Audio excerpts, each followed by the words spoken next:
todo lo que eran los niveles de diversidad o de niveles de vida, de organización de los seres vivos, que estudia la ecología. Sabemos que va desde las poblaciones, la comunidad, el ecosistema, el bioma y en sí toda la biosfera.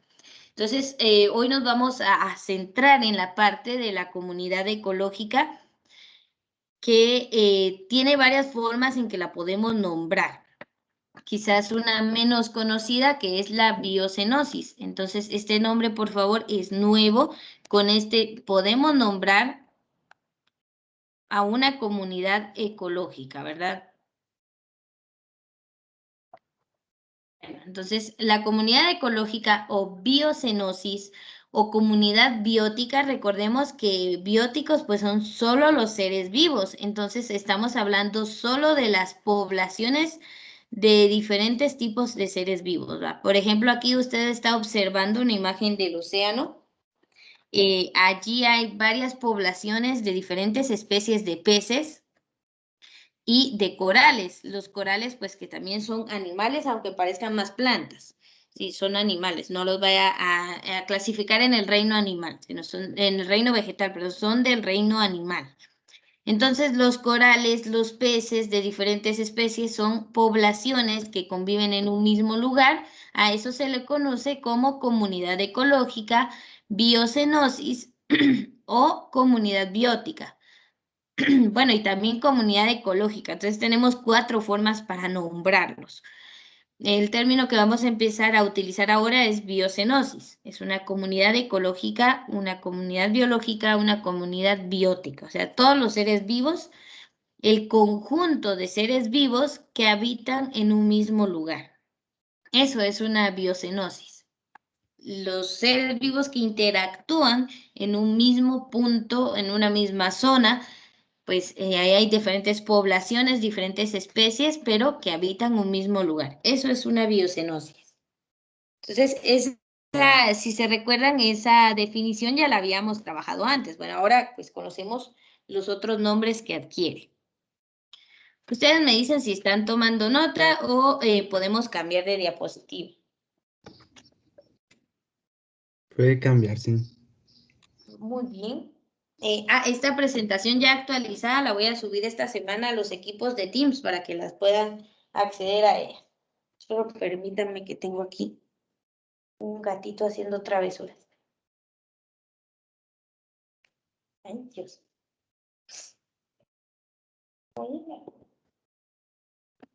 Ya, sálgase. Perdón. Gato. ¿Sí, Dios? ¿Cómo se llama su gato? Ah, buena pregunta. No, es que tengo un gato negro, se llama Negro, y este pues es gris, es gris. No le tenemos un nombre todavía. Qué malas somos, pero sí, perdonen. Aquí tengo una población de 2 gatos y ay, cómo se pelean entre ellos, pero este es muy travieso. Bueno, a ver, Ahí vamos a perdonen la ver. interrupción. No creo que se deje agarrar, yo me aruñó solo por sacarlo aquí porque andaba jugando con unos papeles. Pero sí, ahí tengo una comunidad biológica aquí de un travieso y un amargado. Esos son mis gatos. A ver, entonces, bueno, así como ellos, ¿verdad? Es un buen ejemplo al final, ¿verdad? Hay una población de humanos en mi casa y una población de gatos y, bueno, hasta una tortuga. Entonces seríamos 3 especies distintas conviviendo en el mismo espacio que sería mi casa. Entonces, eso es una comunidad ecológica. Solo que aquí no hay una relación de depredación, ¿verdad? Bueno, mis gatos a veces intentan, pues, atraparme o saber qué piensan ellos, pero son algo mordelones, pero no hay una relación como en la naturaleza en la que hay depredación, hay mutualismo, hay simbiosis, pues varias relaciones entre ellos. Aquí es más, yo invierto mi salario en alimentarlos acá. Entonces, pues hay diferentes formas en que los seres vivos se relacionan en un mismo punto, ¿verdad? Entonces, pues de todo eso vamos a hablar sobre las comunidades ecológicas. Primero, pues son grupos de seres vivos de muchas especies y tipos biológicos. Cuando hablamos de especies, pues eso es para cada una es específica. No es la misma especie, ¿verdad? Leones, rinocerontes, elefantes, cebras, pues todas son especies diferentes. tipos biológicos, pues no todos son del mismo tipo, ¿verdad? Estos son animales, pero también hay microorganismos y hay vegetales. Los árboles, las plantas, todos ellos también son seres vivos, aunque no son del mismo tipo, ni siquiera del mismo reino animal, del reino biológico, perdón. Tenemos acá reino animalia, reino vegetal o plantae. Los microorganismos pueden ser del reino monera como bacterias y pueden ser también protistas, incluso el reino fungi, que son, hay unicelulares y hay pluricelulares. Entonces, de todos los reinos, pues que convivan en la misma zona se les considera parte de la biocenosis o comunidad ecológica.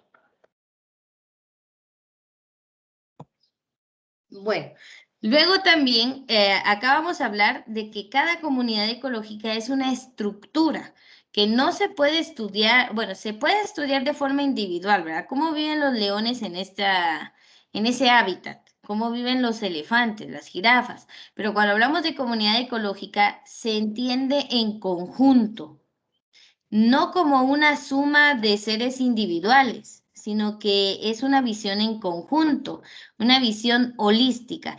La palabra holística hace referencia a ver todos los puntos en conjunto. Por ejemplo, hay una teoría de la educación que dice que es desde el punto de vista holístico, que matemáticas se relacione con biología, biología con estadística y así, para que aprendan los contenidos de cada clase como un todo. Pues es una de las teorías o corrientes educativas también. Pues se aplica también para la ecología, ¿verdad? Ver estas comunidades ecológicas como un todo, con interacciones entre especies y no como cada especie por separado. Allí es donde la comunidad ecológica encuentra su valor más elevado, ese valor ecológico que tienen es en conjunto. Si una especie deja de existir en una comunidad, pone en peligro a las demás. Por ejemplo, acá, si los herbívoros desaparecieran de esta comunidad, los carnívoros la pasarían mal, ¿verdad? Las plantas pues abundarían en exceso y no habría control de ellas y los pues carnívoros perecerían. Entonces también si los carnívoros dejaran de existir acá en esta comunidad, los herbívoros habrían más, proliferarían y las plantas pues irían perdiendo terreno. Entonces todo está de tal manera en la ecología que se equilibra entre sí. Y el único que viene a romper equilibrios acá, ustedes ya saben que son los humanos, lamentablemente. Pero, como me dijeron la vez pasada que los asustaba con eso, pues hoy no vamos a hablar de la interacción humana en estas comunidades, sino solo de las comunidades en sí. Entonces, para estudiar una comunidad ecológica es como un todo. Allí es donde tiene valor. Bueno, no sé si alguien está tomando nota o cambiamos. Puede Puede cambiarse. cambiar. Vaya. Entonces, la biocenosis, que es comunidad ecológica, va a estar compuesta por varios componentes. Los tres que vimos anteriormente, ¿verdad? Los vegetales, los animales y los microorganismos. A estos se les puede llamar de las siguientes formas. Todos los vegetales, las plantas y todo esto, la fitocenosis. Los animales de cualquiera de los grupos, ¿verdad? Reptiles, aves, peces, de cualquier tipo, son la zoocenosis. Y finalmente los microorganismos, bacterias, protistas, todo ello que encontremos que sea unicelular van a ser la microbiocenosis. A veces no pensamos en que tengan una gran relevancia los microorganismos, pero sí lo son. En algunos ecosistemas determinan incluso la existencia de otros seres. Entonces, sí hay cierta importancia en la microbiocenosis. Entonces, estos son los tres aspectos que se consideran componentes de la biocenosis. Entonces, solo le vamos a poner un nombre a los vegetales, a los animales y a los microorganismos. El prefijo antes de la palabra cenosis, que viene de acá de la misma palabra biocenosis, que bio es vida y cenosis pues es que esa interacción que hay entre ellos, pues estamos hablando acá de plantas, animales y microorganismos. Van a ser los tres componentes. Como les digo, los animales dependen de la fitocinosis. La fitocinosis puede depender de la microbiocinosis. Esta depende también de los animales. Por ejemplo, bacterias y todo esto hay bacterias descomponedoras. Hay muerte de animal, muerte de vegetales. Estos son los que se encargan de limpiar esos organismos en el ambiente, ¿verdad? Entonces, todos tienen una función dentro de la comunidad, todas las especies o poblaciones que hayan de microorganismos, animales y vegetales. Prácticamente todos tienen una función que cumplir. ¿Tomaron ya los tres nombres? Espérese, Ya, señor. ya, señor. Va. Siempre avisen, así no cambio.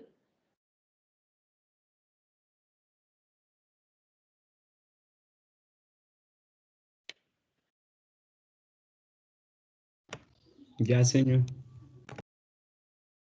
Va. Entonces, esos tres nombres sí hay que practicarlos, ¿verdad? La terminación cenosis hace relación a que son parte de la comunidad ecológica. Veamos entonces los factores que limitan la distribución. O sea, hay siempre comunidades ecológicas muy variadas y que en una zona geográfica, ¿verdad? Puedan haber muchos organismos de distintas especies, pero hay otras comunidades donde solo se encuentran una o dos especies y en pocas cantidades. Entonces hay limitantes para la distribución de seres vivos en las comunidades o biocenosis. Entonces, no todas las comunidades son iguales y dependen de varios factores que determinan pues la cantidad de individuos que van a vivir en el lugar. Entonces, la primera barrera o el primer factor que va a limitar la distribución de seres vivos son las barreras físicas. Por ejemplo, hay la gran diferencia entre los animales acuáticos y los animales terrestres. O sea, ¿cuál es la limitante para ellos? Pues si hay agua, hay animales acuáticos. Si no hay agua, no van a poder existir allí los animales acuáticos. Entonces hay especies que solo vamos a encontrar en ecosistemas acuáticos y especies, pues como un león que va a ser en el fondo del mar. Entonces son animales terrestres. Solo los vamos a encontrar en hábitats o territorios adecuados para esas especies. Entonces, los animales terrestres y acuáticos están limitados por barreras físicas, por el espacio geográfico, por el tipo de ambiente en el que van a existir. Entonces, las barreras físicas son la primera. La segunda son las barreras climáticas, donde son de gran afección la temperatura y la humedad, etcétera. Aquí entran los biomas. Cada bioma, de lo que ustedes hicieron su tarea, si pudieron notar, cada bioma es una unidad climática y que determina el tipo de terreno que va a haber. Por ejemplo, en el desierto no vamos a encontrar la misma vegetación que en un bosque templado. Es totalmente diferente. Igual un bosque tropical lleno de vida, pues va a ser diferente a la sabana, que también, pues, tiene bastantes especies animales, pero no las mismas que vamos a encontrar en el bosque tropical. Entonces, las especies de animales dependen del clima y el ambiente donde van a existir. Entonces, todas estas barreras climáticas, ¿verdad? Por ejemplo, en la tundra encontramos al oso polar, pero el oso polar no va a poder vivir en un ambiente más cálido, ¿verdad? Como en un bosque del Mediterráneo. Entonces, son barreras climáticas. Las especies animales están adaptadas para un tipo de clima en específico. Lamentablemente, pues el clima es otro de los factores que se ven afectados por contaminación y actividades humanas. Entonces, por eso es que los animales también la están pasando mal. Sin ir muy lejos, con el mismo ejemplo del oso polar, ¿verdad? Que cada vez se está quedando sin territorio y eso los va a llevar a la extinción finalmente, ¿verdad? Esperemos que no, pero a eso vamos. Entonces, por ejemplo, los tipos de animales que existen solo en el Ártico, ¿verdad? No los vamos a encontrar en ningún otro tipo de clima, por lo tanto, están limitados por esa barrera climática. Y bueno, usted dirá, ¿qué animal puede vivir en el desierto? Pues hay muchas especies de reptiles que sobreviven a las temperaturas tan áridas y secas de ese tipo de bioma. Y finalmente tenemos las barreras biológicas. Las barreras biológicas, por ejemplo, aparecen enemigos. Cuando decimos enemigos, un enemigo para un animal va a ser un depredador, un animal que se alimente de la especie del tipo de animal, ¿verdad? Entonces, también las posibles y distintas enfermedades o la falta de alimento. Entonces, las barreras biológicas van de la mano, pues, con el hábitat en el que están. Si la vegetación comienza a escasear debido a un clima muy árido y cero lluvias en un lugar, los herbívoros pues no van a tener alimento. Al ir pereciendo los herbívoros, los carnívoros también se quedan sin alimento. A veces hay enfermedades que proliferan en comunidades ecológicas que afectan a cierta especie de animal y también los lleva pues a que no hayan tantos de esa especie. Y acá que aparezca un nuevo depredador en una zona está más relacionado, aunque suene mal, pero está más relacionado con el ser humano. Por ejemplo, en Australia tenían un problema de abundancia de ratas. Entonces llevaron gatos de América o de Europa, ¿verdad? Llevaron gatos hacia Australia para que acabaran con las ratas. Lamentablemente, la especie de los gatos empezó a proliferar allí, incluso empezó a llevar al borde de la extinción a muchas especies de roedores que no eran dañinos para el ser humano, que es más, eran endémicos de ese país. No habían en ese continente, no habían en otros lugares del mundo. Entonces tuvieron que controlar la plaga de gatos. Allí empezaron a cazar a los gatos para que las demás especies lograran recuperarse. Entonces, realmente no es como solo, ¿cómo decirlo? Pues venir y hacer algo por mi beneficio, ¿no? Los humanos a veces jugamos con eso.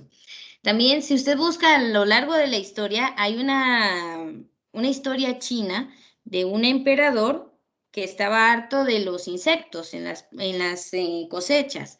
Él mandó a traer muchas especies, cientos de gorriones, que son aves, ¿verdad? Pequeñas, para que se alimentaran de esos insectos.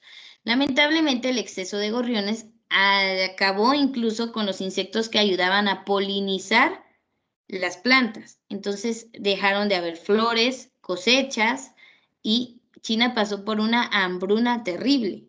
Entonces los agricultores comenzaron a polinizar ellos, a tomar el polen de una planta y llevarlo a otras plantas. Aún hoy en día polinizan a mano muchos cultivos por la falta de insectos. O sea que la actividad humana sí puede llevar a que una especie deje de existir en una comunidad.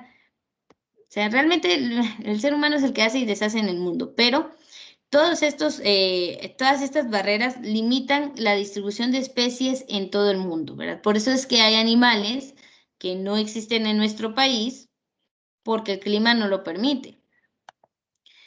Entonces, no sé si hay dudas en esta parte, si se entendió o si todo está claro.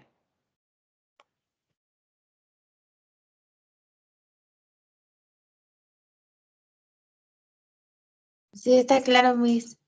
Muy bien. Sí, está claro, Perdón, sí. ahí me estaba extendiendo con las historias. Entonces, pasemos a ver, después de eso, pues las barreras climáticas es algo que vamos a conocer como biomas. Entonces, a ver, de su tarea de la semana anterior, alguien que nos quiera dar algunos datos sobre alguno de los biomas que están viendo acá. Ustedes pueden escoger de cuál le gustaría dar la información, porque por eso se supone que adelantamos esta parte con la actividad que se dejó la semana pasada.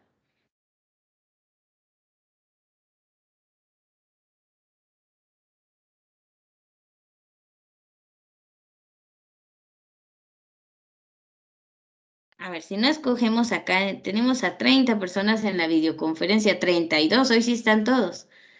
A ver, Lady, que nos quiera explicar un bioma.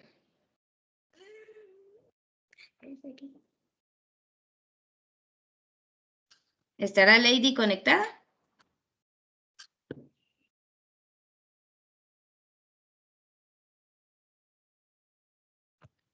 Bueno, vamos a tomar eso en cuenta para la asistencia. A ver, Evelyn Pichol o Pichola, no sé si es, yo creo que es Pichola, pero no me parece su apellido completo.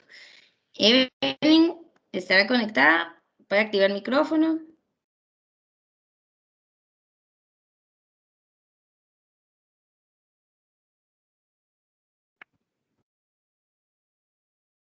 Bueno, vamos a ver acá hoy, cuarto turismo, están conectados, pero no hay participación. Muy bien. Bueno, alguien que quiera participar de forma voluntaria, porque me siento muy mal estarlos nombrando. Solamente es decirnos algunas de las características que anotaron sobre estos biomas.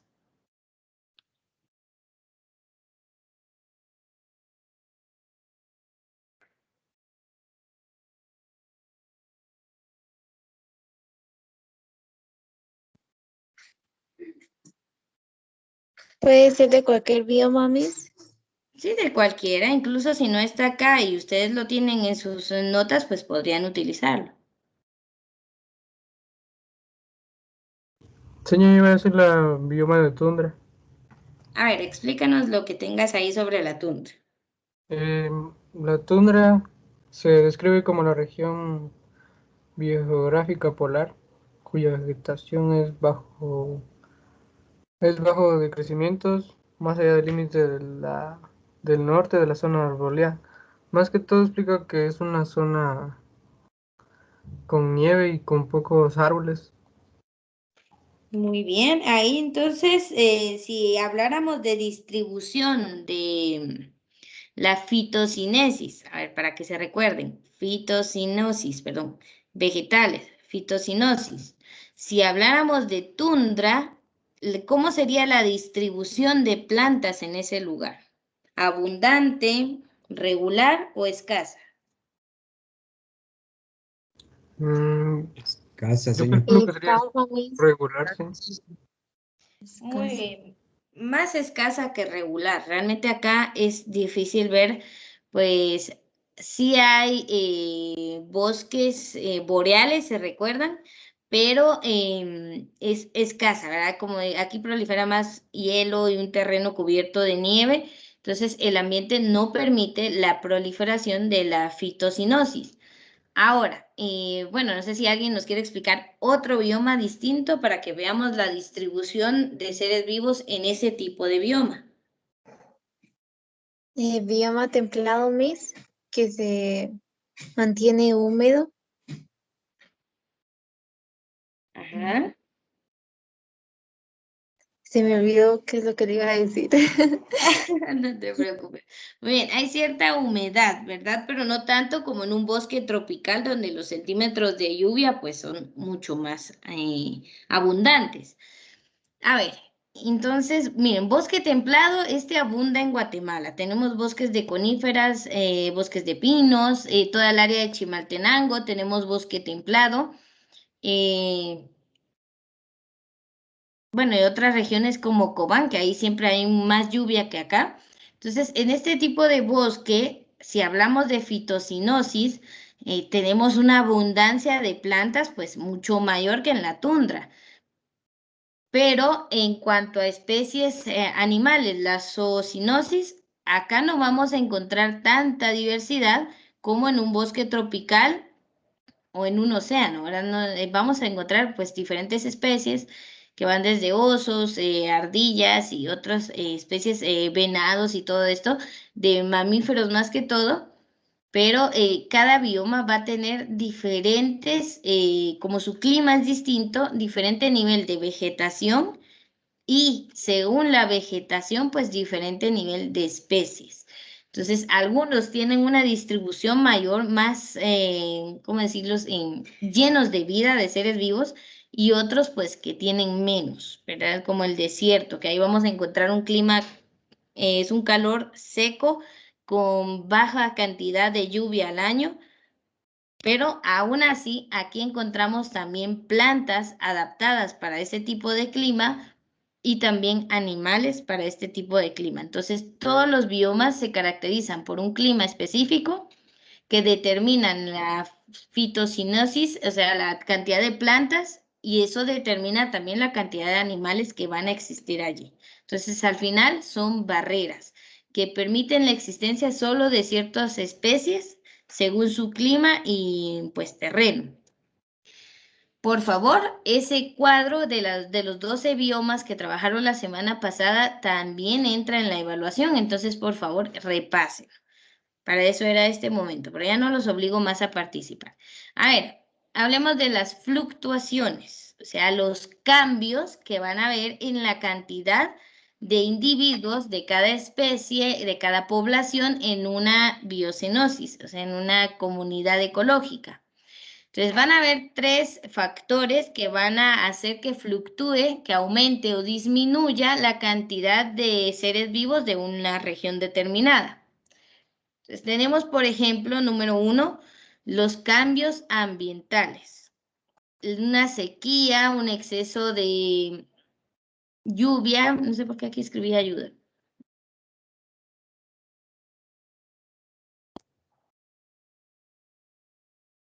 Bien, veamos. Entonces, los cambios ambientales que van desde una sequía, que es la ausencia total o parcial de lluvia, eso va a hacer que los animales de esa región pues tengan que buscar un lugar en donde sí haya agua, o en el caso contrario, ¿verdad? Un exceso de lluvia que se puede producir a lo largo de las estaciones del año. Entonces, esos cambios climáticos ambientales pueden provocar que fluctúe la cantidad de individuos de cada lugar. Entonces, en ambos casos, las poblaciones de individuos reaccionan, ya sea disminuyendo o aumentando su tamaño. Cuando hablamos de tamaño, no es que vayan a salir conejos muy chiquitos en una estación y conejos muy grandotes en la otra, sino cantidad de individuos. Por ejemplo, si hay lluvia, si hay vegetación, van a abundar las especies de herbívoros porque hay suficiente alimento.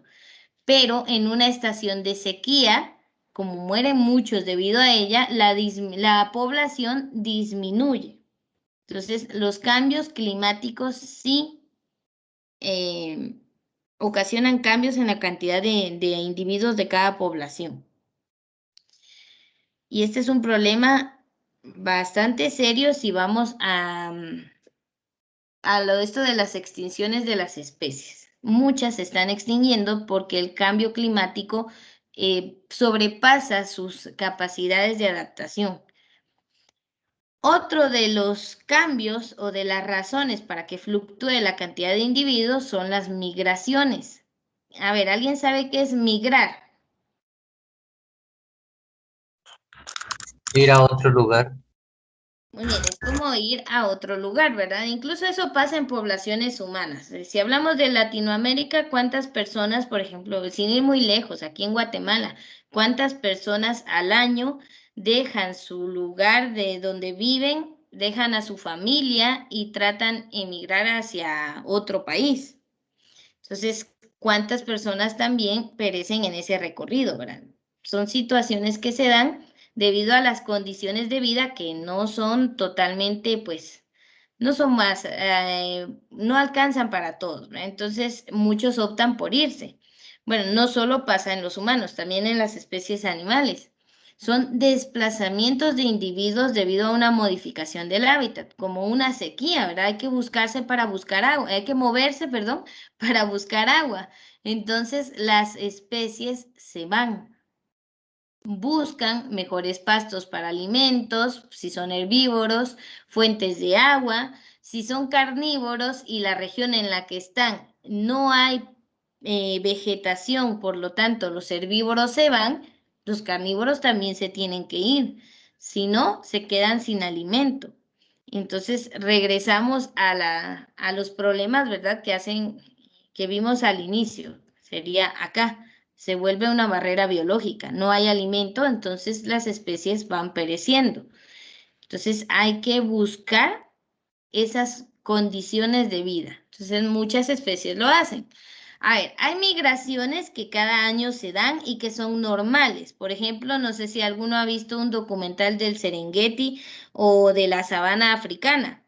allí cada año hay una estación de sequía, entonces se dan grandes migraciones de herbívoros. Y ahí van los ñus, las cebras y todos, pues en grandes migraciones, grandes cantidades de individuos que van hacia zonas donde aún hay vegetación. Eso se da cada año, o las migraciones de aves por el invierno, ¿verdad? Hay aves que cuando inicia el invierno se van hacia el sur, donde hay un clima cálido. Ahora, cuando no es una migración normal, sino que es por un cambio climático, algo que pasó en el lugar, pues ahí es donde todo esto se descontrola, esas relaciones entre seres vivos se modifican. Y finalmente, una de las fluctuaciones más grandes y que pone en riesgo a toda la comunidad ecológica es una desproporción entre presa y depredador. Esto también presenta cambios significativos con relación a las poblaciones de animales. Si hay muy pocas presas para una gran cantidad de depredadores, pues estos van a empezar a mudarse, a buscar los lugares donde haya más presas, o al contrario, ¿verdad? Hay muchas presas para pocos depredadores, pues creo que sería el ambiente ideal para ellos, pero casi siempre es al contrario, ¿verdad? Pero también cuando hay grandes cantidades de depredadores o llegan nuevas especies de depredadores, las poblaciones de presas se ven afectadas. Entonces, esos son cambios significativos. O sea, esto de las fluctuaciones hablamos de cantidad de animales en una región, ¿verdad? Pueden aumentar o pueden disminuir. Y algunas causas son estas tres, ¿verdad? Cambios ambientales, migraciones y desproporciones entre presas y depredador. Bueno, les voy a dar unos 2 minutos por si están tomando nota. En esta diapositiva hay bastante información. Por favor, me avisan cuando termine.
Ya, señor.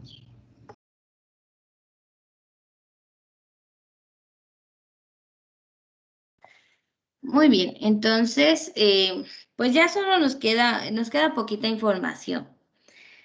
Entonces, aquí tenemos algunas de esas fluctuaciones, ¿verdad? Están las condiciones normales de una población. En una condición normal van a haber menos depredadores que presas, para que aunque estos pues consuman a las presas, pues siempre se mantenga una población de presas y estas especies pues no estén en peligro. O sea, el ciclo normal de la vida es así, ¿verdad? La presa siendo capturada por el depredador. Lo normal es que hayan pues más presas que depredadores. Ahora, si aumenta la población de presas, los depredadores podrán alimentar más crías y también aumenta su población. O sea, aquí hay una alza en la cantidad de presas, la población de depredadores también se verá en aumento. Al aumentar la población de depredadores, se capturarán más presas, de forma que su población va a disminuir. Entonces, primero aumenta la cantidad de presas, eso hace que aumenten los depredadores. Al final, la cantidad de depredadores que aumentó hace que descienda la cantidad de presas. Y al disminuir la población de presas, faltará alimento para todos los depredadores y su población también decrecerá, también va a disminuir. O sea que siempre hay una interacción entre estos dos. Van de la mano, ¿verdad? Aumentan las presas, aumentan depredadores, pero el aumento de depredadores hace que disminuya la cantidad de presas y al mismo tiempo su población. O sea, estas dos relaciones siempre van de la mano. Y un aumento en una población afecta a la otra. Ahora, estas son inversas. A la hora de que la cantidad de depredadores aumente, la de presas disminuye. Entonces, la naturaleza por lo regular siempre mantiene el equilibrio, ¿verdad? Ni mucho ni poco. Pero el problema es la interacción humana que saca todo de su equilibrio, ¿verdad? Pero normalmente así se comportan las especies dentro de una comunidad ecológica, ¿verdad? Unas se alimentan de otras, pero se mantienen siempre en equilibrio para que las dos puedan coexistir al final de cuentas. No sé si se entiende la idea.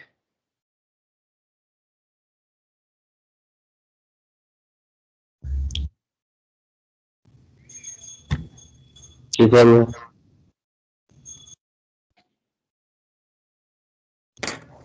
Yo no Muy lo bien. entendí. Sí. A ver, ¿en qué parte te quedaste? En la que está presentando, en todo. Entonces, vamos. Normalmente siempre van a haber más presas que depredadores. O sea, en este caso el depredador es esta especie de zorro y la presa es este roedor. Entonces se supone que por eso tienen más crías, las especies de herbívoros tienden a tener más crías que los carnívoros.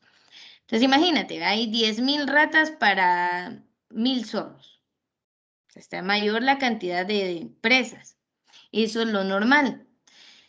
Si digamos que en esta estación hubo bastante alimento, bastantes pastos, semillas y todo de lo que se alimentan las presas, van a tener más crías. O sea, la especie humana, miren, la especie animal son bastante inteligentes.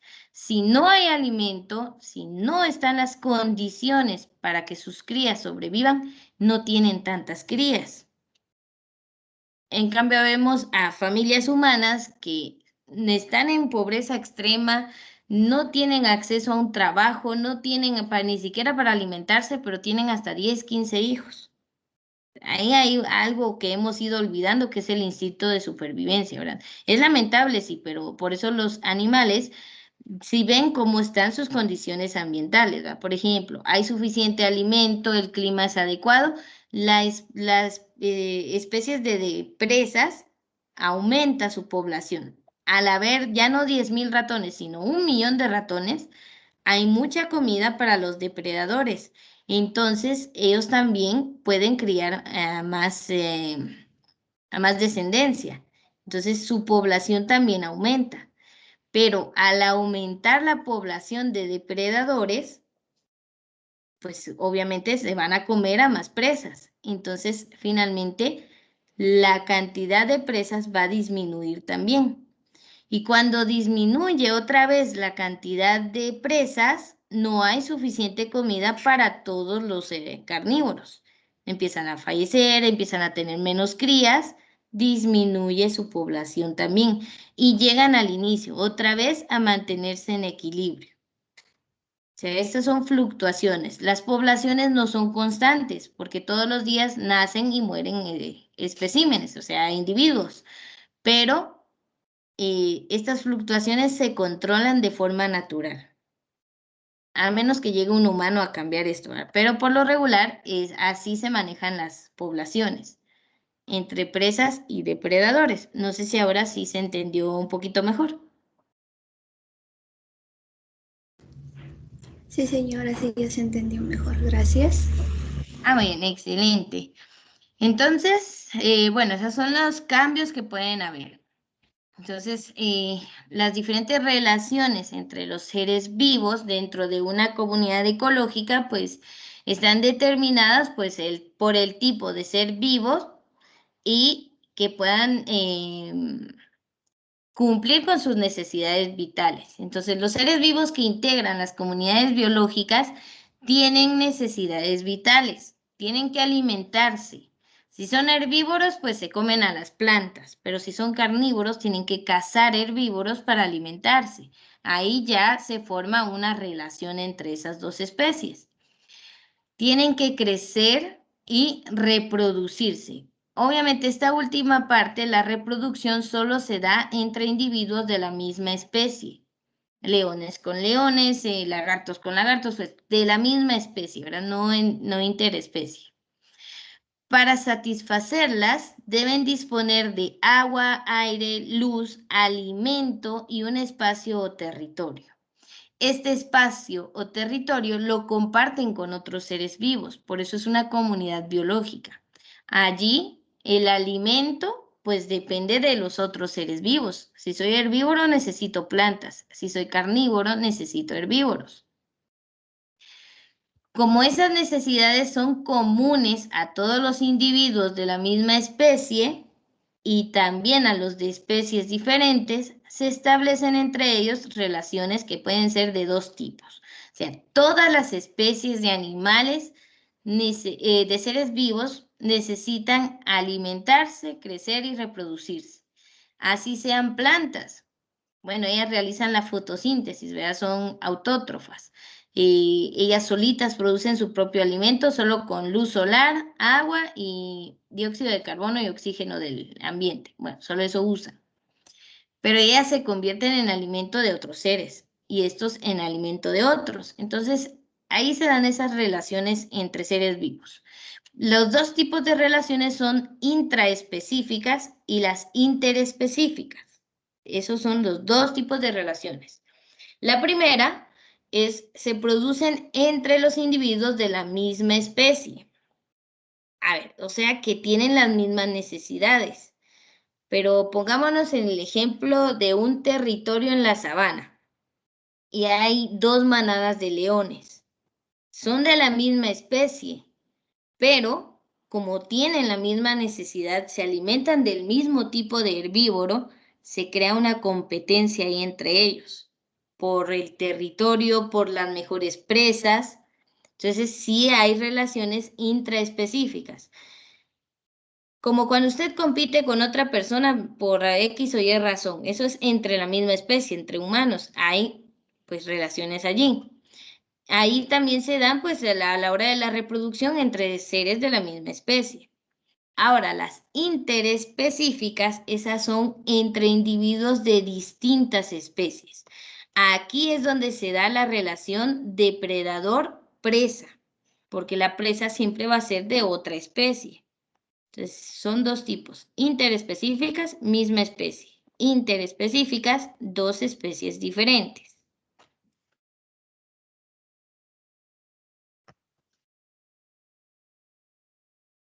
Veamos entonces las primeras. Las intraespecíficas se van a dar, por ejemplo, el antagonismo, que es la competencia por alimentos, por agua, por luz, por territorio, y las de beneficio, que es entre todos se defienden, se reparten tareas, búsqueda de alimentos y la perpetuación de la especie. Estas serían entonces los dos tipos de relaciones intraespecíficas. Antagonismo es la competencia. Entonces, tratamos de ganar alimentos y todo esto. Las de beneficio, por ejemplo, acá, si ustedes han visto documentales sobre los pingüinos, entre todos se ayudan a protegerse del frío, se aglomeran y ahí también se protegen a la hora de la crianza de los polluelos. Buscan alimento, todos los machos de la especie se van a buscar alimento mientras la hembra se queda empollando el huevo y luego regresan con el alimento, o al revés, se va la hembra y se queda el macho, entonces busca el alimento, se apoyan. Y la perpetuación de la especie es la reproducción, porque esa se da en beneficio de la especie y solo entre individuos de la misma especie. Entonces, estas son de beneficio y estas son de competencia. En una competencia alguien va a ganar y alguien va a perder. Entonces, quien gana el territorio tiene alimento, derecho a reproducirse con otros de su misma especie, y quien pierde pues tiene que buscar un nuevo territorio. Entonces, eso se da en algunas especies, no en todas. Más que todo esto se da entre carnívoros. A ver, ¿alguna duda o pregunta hasta el momento?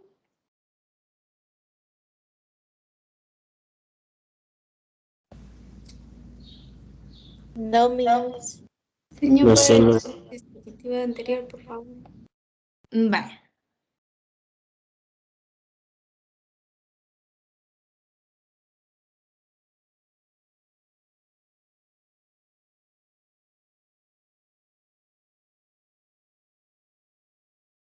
Nos falta hablar de las interespecíficas. Estas pues ya he estado hablando en las diapositivas anteriores de ellas. Entonces vamos a dar un vistazo general, pero no sé si su compañera ya terminó con esta diapositiva o todavía está ahí tomando nota. Ya, señor, gracias. Ah, bueno. Bien, entonces lo último que nos queda, pero les voy a buscar una imagen mejor, es que esta ya no la logré mejorar más. Si a alguien le aparece el chat de la aplicación en Teams, les voy a mandar la imagen para que la puedan tener tal vez con un poquito mejor de calidad. Entonces, esta es sobre las relaciones interespecíficas. Vamos a dejar las definiciones, ¿verdad? Está la simbiosis, la competencia y la depredación. Estas ya sabemos que son entre distintas especies. Entonces, la simbiosis es cuando dos especies pueden interactuar para beneficiarse y sin afectarse. Se da como el mutualismo o el comensalismo y el parasitismo, aunque el parasitismo sí se perjudica al huésped. El comensalismo, pues, es cuando una especie se beneficia de otra. El mutualismo, pues ambas partes se benefician. Aquí entran, por ejemplo, los líquenes, que son una simbiosis entre algas, hongos, y creo que hay una bacteria involucrada también. Entonces son especies que se ayudan entre sí. Otra de las grandes relaciones interespecíficas, pues es la de competencia, cuando dos o más individuos, o sea, especies distintas, usan los mismos recursos para satisfacer sus demandas. Aquí no sería la competencia solo entre dos manadas de leones, sino están los leones peleando entre sí y aparte hay jaguares o hay leopardos, hay guepardos, son diferentes especies de depredadores luchando en el mismo territorio por las presas. Eso es competencia.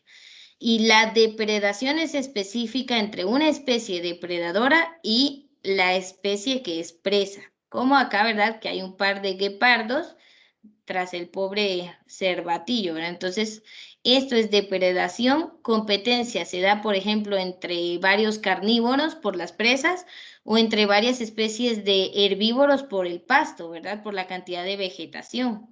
Entonces, estos son entre especies. Miren, pues, por el tiempo no vamos a llegar hasta este nivel. Entonces, dejemos esto, al menos para el parcial número 2. Para el examen de unidad sí ya vamos a ver el resto. Entonces, para el parcial número 2 nos quedamos hasta estas primeras tres, que usted me comprenda que es simbiosis, competencia y depredación. Hasta ahí entraría para el segundo parcial. El resto los vemos antes del examen de unidad. Entonces, aquí vamos a terminar la clase.